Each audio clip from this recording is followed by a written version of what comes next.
सो hi friends, आज हम लोग आए हैं वीडियो में ये चीज़ कुछ इन्फॉर्मेशन देने के लिए। जैसे मेरे कमेंट्स में किसी ने पूछा था कि अगर मिडिल क्लास फैमिली में से किसी को आर्टिस्ट बनना हो या हम जैसे सीरियल में काम करते हैं या इसी फील्ड में आना हो तो उनको किन किन बातों का ध्यान रखना चाहिए। तो मैं अपना पर्सनल वीडियो तो बाद में ही बनाऊंगी, उससे पहले मैं अपनी को आर्टिस्ट मेरी बिटिया रानी और इसका नाम है संजना सोलंकी, जो कि इसका रियल नेम है, और इसका कैरेक्टर नेम आप सब लोग जानते हैं शिवानी। इमली में छुटकी छुटकी है चुटकी छुटकी, और मुझे सब लोग छुटकी छुटकी लिखते हैं, छुटकी। तो आज मैं इससे कुछ सवाल पूछूंगी और मुझे लगता है ये फर्स्ट टाइम हम लोग का ऐसा इंटरेक्शन होगा कि हम लोग इस टॉपिक पे बात कर रहे हैं। हाँ। तो संजना, मैं ये चीज़ पूछूंगी, पहला पॉइंट कि पहले तो अपना इंट्रोडक्शन दे दे, तो कहाँ से है, कहाँ से बिलोंग करती है? मैं भोपाल से हूँ और वहीं से मेरा पढ़ाई, कॉलेज वगैरह, स्कूलिंग सब वहीं का है। अभी मुझे मुंबई में आए हुए 5 साल हुआ है और मैं सारी क्लासेस वगैरह करके, मैंने जो अपनी एक्टिंग क्लासेस ली है वो इंदौर से ली है, ITA। तो वहाँ से क्लासेस करने के बाद मैं यहाँ पे आई थी, बिकॉज एकदम आप अगर ऐसे उठ के आ जाओ ना तो वो भी सही नहीं होता है। कैमरा फेसिंग ये सब आपको आनी चाहिए, नहीं तो यहाँ पे आप आकर आपको 1-2 साल वैसे ही निकल जाने, समझते समझते करते करते चीज़ें। तो हाँ। तो मैं पहला पॉइंट पूछूंगी कि मिडिल क्लास फैमिली की लड़की हो या लड़का हो, जब अगर इस फील्ड में आना चाहें तो पहला पॉइंट उनको सबसे पहले क्या सोचना चाहिए और क्या सोच के यहाँ पे आना चाहिए? देखो, अगर आपने मन बना लिया है कि आपको आना ही है तो आपको दिमाग में रखना पड़ेगा कि टाइम लग सकता है, बहुत सारी चीज़ें हो सकती हैं। मतलब ऐसा नहीं कि आते ही आपको काम मिल जाएगा।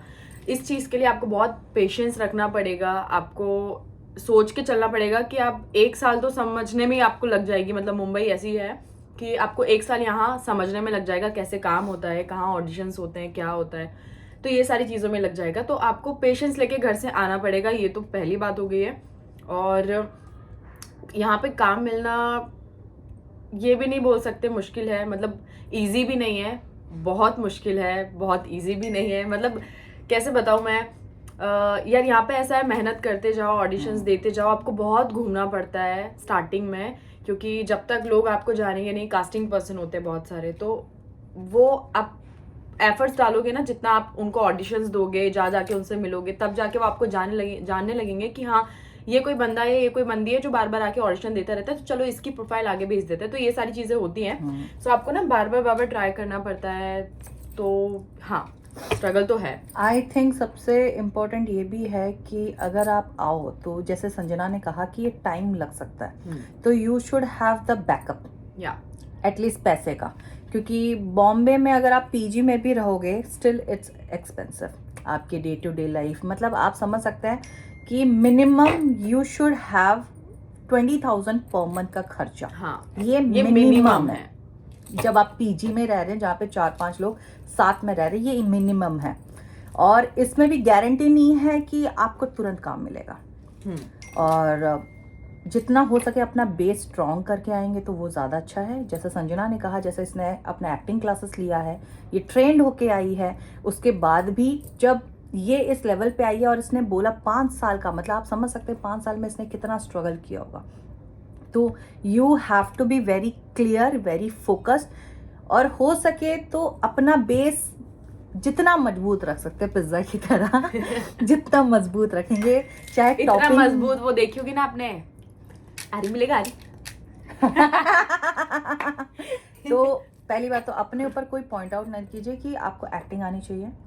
Acting is a must. अगर आप एक्टिंग फील्ड में आ रहे हैं या जो भी फील्ड में आ रहे हैं, ये प्रिपेयर होके आइए कि स्टार्टिंग के जो 5-6 काम है यू हैव टू लर्न। पैसे डिमांड मत कीजिए, पहले सीखिए। पैसा तो आपको कभी ऐसा भी हो सकता है, काम अच्छा मिल रहा है, वो लोग बोलेंगे स्टार्टिंग है तुम्हारा अभी, तुम्हारे तो हमारे साथ काम करो, पैसा नहीं देंगे, तो ये चीज भी होती है। लोग बोलते हैं आप लोग को कॉम्प्रोमाइज करना पड़ता है, तो कॉम्प्रोमाइज सेंस का मतलब ये होता है you have to compromise on your limitation चीज। पैसे पे कॉम्प्रोमाइज करना होता है। बहुत से टैंट्रम, आप ये नहीं कर सकते कि उसको ये मिल रहा तो मुझे ये नहीं मिल रहा, वो तो you have to be compromise, क्योंकि आप अभी वहां तक पहुंचे नहीं हो। जब आप वहां पहुंच जाओगे एक बार तो वो चीजें करोगे तो ठीक है, बट अभी हाँ, अगर कुछ आपने किया नहीं है और आप इतने टेंट्रम दिखा रहे हो तो वो चीज भी गलत होती है। हाँ। और रहा सवाल दूसरे कॉम्प्रोमाइज जो हर लोग बोलते कास्टिंग का हो चाहे दूसरे, तो भाई अगर तुम्हारा बेस स्ट्रांग होगा तुमको काम आएगा और तुम कम पैसे में भी अच्छा काम करने के लिए तैयार हो जाओगे, हाँ। तो उस टाइप तक तो जाने की जरूरत ही नहीं है। यहाँ पे काम की बहुत कदर होती है, देर ही सही होती है। और दूसरा पॉइंट, तुझे बॉम्बे आने के बाद सब कास्टिंग वाले चीजें, तेरे कोई फ्रेंड्स ऑलरेडी थे या फिर तुझे आने के बाद प्रॉपर टाइम लगा? कितना नहीं टाइम लगा लगा? मुझे, मतलब मैं 6 महीना तो मुझे लगा समझने में चीज़ें। 6 महीने के बाद मुझे धीरे धीरे काम मिलना स्टार्ट हुआ। मेरा फर्स्ट काम था वो 3 दिन का काम था बस, इश्कबाज में मैंने किया था 3 दिन का। मेरा वाह। फर्स्ट में आई थी तब मैंने किया था 3 दिन से, बस वो फर्स्ट एंड लास्ट था जो मैंने 3 दिन का काम किया था। उसके बाद मैंने सारा कंटिन्यू ही किया है, जो भी किया है, सिस्टर का किया है, जो भी है, वेब सीरीज किया है, तो वो फिर वेब मैंने लीड में ही किया है। और अभी सीरियल भी कर रही हूँ, वो भी मतलब भगवान की दुआ से बहुत अच्छा चल रहा है। सारी चीज़ें एक के बाद एक शो मिलते जा रहे हैं। तो हाँ, स्टार्टिंग में मैंने भी ऐसे स्टार्ट किया है, 3 दिन का मैंने किया था फर्स्ट।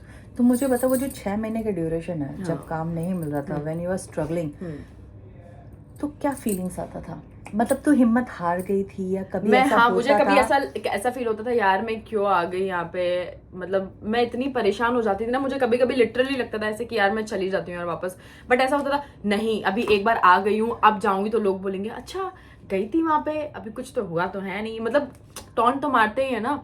और जब मैं आई, मैंने 6 महीने तक कुछ नहीं किया, तो मुझे सुनने के लिए भी मिला, मेरे मम्मी पापा ने भी सुना कि वहां भेज दिया है अकेली लड़की को, अभी कुछ कर नहीं रही है, ये वो। तो बहुत सारी चीजें होती है, आप बहुत मेंटली ना बहुत डिस्टर्ब हो जाते हो। मुझे कई बार लगा मैं चली जाती हूँ, बट मुझे ऐसा लगा मैं फंस गई हूँ आके, ना मैं अब उधर जा सकती हूँ ना इधर रह सकती हूँ, मुझे कुछ समझ नहीं आ रहा था। तो हुआ मेरे साथ, स्टार्टिंग में ये चीजें हुई हैं 6-7 महीने। फिर जब काम मिलना स्टार्ट हुआ तो मजा भी आया। बट हाँ, बहुत मुश्किल है, बहुत इजी लाइफ नहीं है। तो जो भी आना चाहता है तो वो अपना बेस बना के चले पैसे का, और जो भी चीज़ें आप करना चाह रहे हो डांस में या एक्टिंग में, तो वो चीज़ आप सीख कर आओ। अगर आप ऐसे उठ के आ गए ना, तो फिर यहाँ पे आपको सीखने में ही 2-3 साल निकल जाएगा ज्यादा। तो, हाँ मतलब मैं एक वो बता रही हूँ, नॉर्मली हाँ। 2-3 साल आपको सीखने में ही निकल जाएगा। तो आप नहीं रह सकते वैसे, आप 2-3 महीने में भाग जाओगे अगर ऐसे आए तो जो भी आओ ना, सीख कर आओ। और मैं ये पूछूंगी, जैसे मम्मी पापा की बात बोली तूने, हाँ। I just want to know कि जब तूने ये डिसाइड किया, चीज़ें किया, क्या तुझे फैमिली सपोर्ट था? क्या उन लोगों ने तुरंत तुझे सपोर्ट किया था, सपोर्ट करके भेजा था, या तूने यहाँ पे जो स्ट्रगल कर रही थी उसके साथ साथ तू अपने फैमिली वालों के साथ भी स्ट्रगल कर रही थी उनको नहीं। समझाने में? नहीं, मैं जब आई तो मैं समझाकर, मेरी बहुत इंटरेस्टिंग सी स्टोरी है, मैं बताती हूँ। सो मेरे शहर में ना कंपटीशन हुआ था मॉडलिंग का, और मैंने घर पे नहीं बताया था कि मैं मॉडलिंग शो में जा रही हूँ, क्योंकि मैं डांस क्लासेस भी करती थी ना, तो उसमें भी मेरे पापा बोलते थे नहीं बेटा, दादाजी को पसंद नहीं है, तुम मत करना। तो मैं ये डर से नहीं करती थी कि ये उन्हें पसंद नहीं है, दादाजी को पसंद नहीं है, तो वो चिल्लाएंगे या जो भी है। तो ये सारी चीज़ें थी, क्योंकि मुझसे बोलते थे कि लड़कों से ज़्यादा फ्रेंडशिप मत करो, ये वो ऐसे वाले थोड़े से बातें करते थे, तो मुझे डर लगता था कहीं ना कहीं। तो मॉडलिंग कंपटीशन हुआ, उसमें मैंने 3 दिन की रिहर्सल भी ली वहाँ जाके, सारी चीज़ें की। और मैं उनसे बोल के जाती थी कि मैं कोचिंग क्लासेस जा रही हूँ, और कोचिंग क्लासेस के बहाने मैं वहाँ पे जाती थी सीखने के लिए। 3 दिन की जो क्लासेस दे रहे थे वो लोग। फिर जब फिनाले था ना, तो फिनाले में मैं विनर बन गई। वो और विनर बनने के बाद जब नेक्स्ट डे वहाँ पे न्यूज़पेपर वगैरह में ये सब में आया ना मेरा फोटो और वो सारी चीज़ें, मतलब सब आया कि हाँ मैं बन गई हूँ, मैं विनर हूँ, मॉडलिंग किया। तो ऐसा जब किसी घर में किसी को पता भी था, और हाँ मेरे पापा ने देख लिया था ये चीज़, मुझे ये चीज़ बाद में पता चली, लेकिन पापा ने मुझसे कुछ बोला नहीं, और ना घर में किसी से बात किया कि ऐसा हो गया है। उन्हें डर था कि दादाजी कुछ ना बोल दे। तो मेरे दादाजी ना एक फंक्शन में गए, मतलब हमारी फैमिली में एक फंक्शन था, शादी के लिए रेडी हो ना? हाँ रेडी एकदम, बुला लेना। तो ऐसा हुआ कि शादी सॉरी ये डिस्टर्ब करके चले गए राजन। तो मॉडलिंग वो मैं कहाँ थी, दादाजी ने फंक्शन, एक फंक्शन था, तो वहाँ फंक्शन में गए। तो मेरे दादाजी को लोग बोल रहे हैं कि मिठाई तो खिला दो, मिठाई तो खिला दो। दादाजी को कोई भी मतलब था नहीं आइडिया कि क्या किस चीज़ की। तो बोल रहे किस चीज़ की, तो बोलते अरे तुम्हारी पोती विनर बन गई है, मॉडलिंग कंपटीशन हुआ था अपने सिटी में और वो बन गई है विनर। तब मेरे दादाजी को पता चला। अच्छा, मेरे दादाजी घर पे आए, मुझे बोला तूने कंपटीशन में मतलब पार्टिसिपेट किया था? मैंने बोला हाँ। तेरी फट गई होगी। फिर मैं एकदम ऐसी हो गई कि हाँ, मतलब मुझे लगा डांटेंगे या कुछ ऐसे, क्यों किया। तो दादा ने बोला तूने बताया क्यों नहीं? मैंने बोला मेरे को डर लग रहा था। बोले किस चीज़ का? मैंने बोला पापा बोलते हैं ना कि आपको पसंद नहीं है इसलिए मैंने नहीं बताया। तो बोले मेरे को बताया नहीं उसने आज तक कि पसंद नहीं है। मैंने बोला वो तो मुझे यही बोलते हैं हमेशा। तो बोलते तुझे इसी में करना है। मैंने बोला हाँ, मुझे तो कब से। फोटो चाहिए था। राजन 2 मिनट रुकोगे, कुछ चल रहा है प्लीज। हाँ, कुछ अर्जेंट चल रहा है। तो अरे यार मेरे को बार बार डिस्टर्ब करके चले जाता है। हाँ, तो दादाजी ने बोला कि तो बताया दादाजी ने नहीं। बोला कि तूने बताया क्यों नहीं? तो मैंने पापा को बताया कि पापा मैं तो हमेशा से उनको बोलते आ रही हूँ, मतलब मैं ना स्कूल टाइम से, मतलब 6-7 से मुझे था कि मुझे टीवी में जाना है। तो तब से मैं बोलते आ रही हूँ पापा से, पर पापा मुझे डांस क्लास नहीं जाने देते थे यार, घर के पास में थी। तो मैंने सोचना ही छोड़ दिया था मुझे बॉम्बे जाने देंगे। फिर मेरे दादाजी ने बोला तुझे जाना है? मैंने बोला हाँ, मैं छोड़ के आऊँगा तेरे को। वाओ, ऐसे बोला। और मैं जो रोने लगी उनसे गले मिलके ना, उन्होंने बोला मुझे आज तक पापा ने बताया ही नहीं है कि तुझे ये सब पसंद है। अब मैं तुझे छोड़ के आऊँगा, तू तेरी मर्जी है, तुझे जो करना है वो कर। तो ऐसी स्टोरी है मेरी। फिर मेरे दादाजी ने मुझे अलाउ किया कि भाई जा। और फिर उसके बाद पूरी फैमिली मतलब मान गई, कोई दिक्कत नहीं है, कुछ नहीं है, मैं यहाँ पे आ गई आराम से। They feel proud on you. हाँ, अब उन्हें बहुत अच्छा लगता है। जैसे ही कुछ शो आता है ना तो सबको बताते हैं, डाल देते हैं कि इसका ये शो आने वाला है, अभी स्टेटस पे डाल देते हैं, सबको बता देते हैं ये शो देखना इतनी बजे आता है। तेरे दादाजी से ना मेरे पापा को मिलाना चाहिए। बिल्कुल। मेरे पापा को 10 साल लगे एक्सेप्ट करने के लिए, जबकि मैं बचपन से डांस कर रही हूँ। मेरे पापा की एक चीज क्लियर था, स्कूल कॉलेज इज फाइन, तो नाच रही है नाच, क्योंकि उनको पता था कि इसमें कितना ही डांस कर लेगी। तो जब मैंने ये प्रोफेशन सेलेक्ट किया, he was like what is this, जबकि मेरे दादा परदादा कोई जिंदा नहीं है, सब मर जा चुके हैं। But still society. अब मैं थर्ड पॉइंट बोलना चाहूंगी, क्या तेरे लाइफ में भी सोसाइटी वालों ने कुछ प्रॉब्लम क्रिएट करने की कोशिश की है? पेरेंट्स को सुनाना, ये करना वो करना। सोसाइटी छोड़ दो, फैमिली वाले ही, मतलब जो है फैमिली वाले जो होते हैं वो ज्यादा ये चीजें करते हैं, क्योंकि फैमिली वालों से होता है ना, घर वाले पास में रहते हैं उनके, तो टक टक टक टक चलता रहता है। तो बहुत सुना है मम्मी पापा को। कुछ टाइम तक मम्मी पापा बोलते भी थे मुझसे कि ये लोग ऐसा बोल रहे हैं कि क्यों भेज दिया अकेली लड़की को वहां तक, फालतू में, जमाना खराब है, सारी चीजें जो बोलते हैं लोग। बट मम्मी पापा ने ना फिर सुनना बंद ही कर दिया लोगों का। उन्होंने बोला कि बेटी वहां गई है, वो कुछ करेगी, हमें उस पर भरोसा है। और फिर मैंने उन्हें करके दिखाया, तो अभी वो इतना खुश है। और अब आसपास के लोग कुछ नहीं बोलते हैं। अब अगर मैं उनसे नहीं मिलती ना तो मुझे फोन करके बोलते हैं तू आई नहीं, तू हमसे मिली ही नहीं, तू आई नहीं, तू आना ना घर पे आके मिलना। तो मुझे इतना गुस्सा आता है ना, तो जब कुछ नहीं किया मैं कंट्रोल नहीं कर पाती इमोशंस। तो तब कुछ नहीं बोला, मतलब तब मेरे मम्मी पापा को सुनाया। अब जब मैं कर रही हूँ तो मुझसे मिलने के लिए उनको वो है कि आप फोटो लेना एक, अब ये करना। तो अब ये चीज मुझे बड़ी बुरी लगती है, बट ठीक है, टाइम है। अब संजना, लास्ट क्वेश्चन, कि 5 साल देने के बाद, इतना सब करके आने के बाद, अब मुझे बता, जो तू सोच के आई थी कि तेरा स्ट्रगल किस टाइप का होगा, और जो तू रियल में एक्सपीरियंस किया है तूने, दोनों में कितना डिफरेंस है? क्वेश्चन में समझी नहीं, थोड़ा सा वापस। मतलब हम लोग जब सोचते हैं कि हमको ये करना है, टीवी में देखे हम ये करना चाहते हैं, ये करना चाहते हैं, वो करना चाहते हैं, कितना स्ट्रगल है। हाँ, स्ट्रगल जो तूने सोचा था, एक होता है ना हमारे दिमाग में एक लेवल होता है सोचने का, और जो हम लोगों ने जिया है, उन दोनों में कितना डिफरेंस है?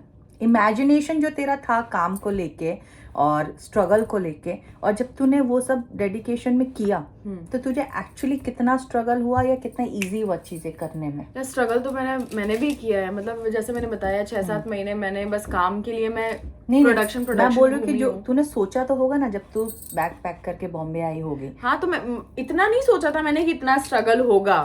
मतलब मुझे नहीं लगता था कि इतना स्ट्रगल होगा। वही मैं बोल रही हूँ, तूने सोचा था कि स्ट्रगल होगा, या तू ओके फाइन मैं जा रही हूँ, काम मिल जाएगा, हाँ कुछ दिन में मिल जाएगा, ऐसा था। बट नहीं, स्ट्रगल मुझे करना पड़ा। मुझे पता नहीं था इतना होगा, तभी तो मुझे लग रहा था कि मैं भाग जाऊँ यहाँ से। मुझे नहीं पता था कि इतना स्ट्रगल होता है यहाँ पे, क्योंकि यहाँ पे लाखों लोग हैं यार, बहुत सारे लोग हैं। मतलब हमको टचवुड हमको काम मिल रहा है ना, ये बहुत बड़ी बात है, नहीं तो लोग वैसे ही घूम रहे हैं। मैं बता दूं, संजना बहुत अच्छी आर्टिस्ट है, क्योंकि मैं इसके मदर का कैरेक्टर कर रही हूँ, और मुझे लगता है हम लोगों ने जितने भी सीन साथ में किया है, we have done always 1 take. अगर 2 टेक हुआ तो बिकॉज ऑफ जो भी है, बट मेरे से भी बहुत अच्छी परफॉर्मर है शी इज। इसका जो कॉन्फिडेंस लेवल है, जब ये स्टेज पे आती है या मंच में आती है, सॉरी मेरे मुंह से स्टेज निकलता है क्योंकि डांसर हूँ मैं, तो ये जब ये फ्लोर पे आती है, इसके जो कॉन्फिडेंस रहता है, जिस तरीके से ये देखती है, जिस तरह से चलती है, मतलब मेरे में वो कॉन्फिडेंस की कमी है। मैं आज भी ऐसे होती है, मैं पूछती हूँ इससे मैंने कैसे किया, इसके तरफ से कभी ऐसा नहीं है कि यार मैंने, she is like I have done, मैंने फाड़ दिया, आई हैव रॉकेट, बट मैं वो चीज़ नहीं हूँ। बट सब चीज़ जानने के बाद मैं आपको एक ही चीज़ बोलूँगी, दुनिया कितना भी कुछ बोले, अगर आप सच्चे हो अपने काम के प्रति, अगर आप ईमानदार हो, तो आप डेफिनेटली, टाइम लगेगा लेकिन यू विल अचीव इट। जैसे बोलते हैं कि ऊपर वाले ने सबके लिए कुछ ना कुछ बोला है, रखा है करके, तभी दिमाग में आता है।